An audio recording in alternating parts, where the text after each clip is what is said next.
Kalian pernah pacaran beda agama gak sih? Pernah dan masih. Oh iya? Kamu apa sekarang? Ya. Aku Kristen. Aku nggak maksudnya pernah dan masih pernah berpacaran sama yang Muslim. Dan sekarang masih berpacaran sama yang Muslim. Oh, pacar kamu Muslim sekarang? Oh, menarik nih ya. Kalau di film kamu sebagai? Dulu gagal sama Muslim, ya kan? Ya, makanya dikasih tahu keluarga. Ya kamu ngapain pacaran beda agama gini nggak bisa. Iya sih bener juga. Pacaran sama yang seagama. Sumpah, nggak cocok. Satu gereja, nggak cocok. Padahal satu gereja loh, nggak cocok. Balikan sama yang Muslim lagi. Emang batu dok kadang-kadang. Ya dok, aku ngerti sih. Kayak kita nggak bisa milih mau jatuh cinta sama siapa gitu. Betul. Karena soalnya cinta itu kayaknya nggak bisa memisahkan gitu loh antara harus cintain sama seagama. Ini beda agama jadi sometimes itu muncul gitu aja. Tapi menderita nggak? Menderita? Jujur deh. Jujur. Pacar kamu nggak bisa maklumin deh pokoknya kalau nonton ini. Gini, menurut aku sih menderita sih enggak. Sambil pegang hidung loh video. Menderita sih enggak. Cuman bingung ini mau ke arahnya dibawa kemana pastinya. Pastilah. Iya. Apalagi semakin kita bertambah usia kan, sebagai laki-laki aku harus mengambil putusan. Iya, menjadi leader lah dalam sebuah relationship. Ya itu, jadi agak bingung kayak, aduh ini gimana ya? Workout nggak ya? Oke.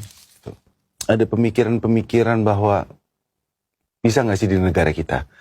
Terus nanti bilang aja bisa, terus gimana? Kita dalam satu atap, kita pasti ingin mengajarkan anak kita ajaran tertentu, pengen ke gereja bersama, yang satunya pengen sholat bersama, dan yang ada kita otomatis dong, apalagi saya tipe orang yang sangat open.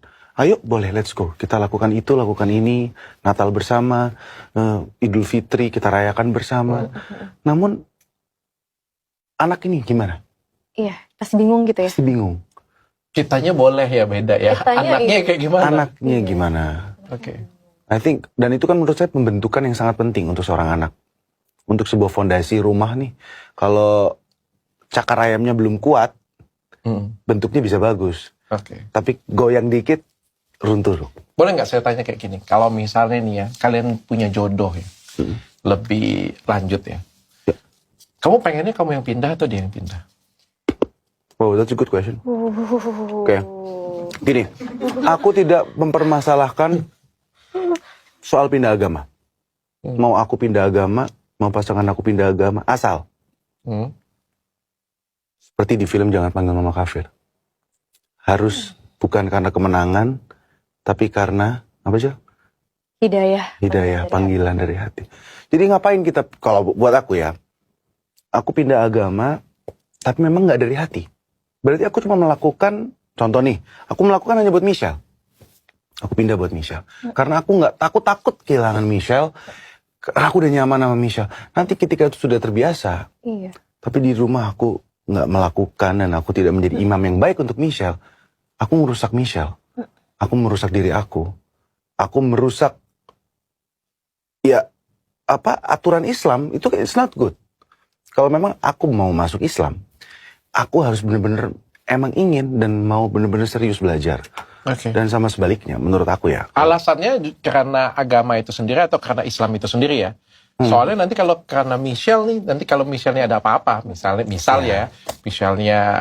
bercerai misalnya, atau Michelle-nya meninggal atau apa, kan balik lagi gitu kan. Alasannya karena terus orang. aku deket sama cewek Buddha, Pindah lagi. Buddha lagi. Ngerti gak? Jadi menurut aku it's not good.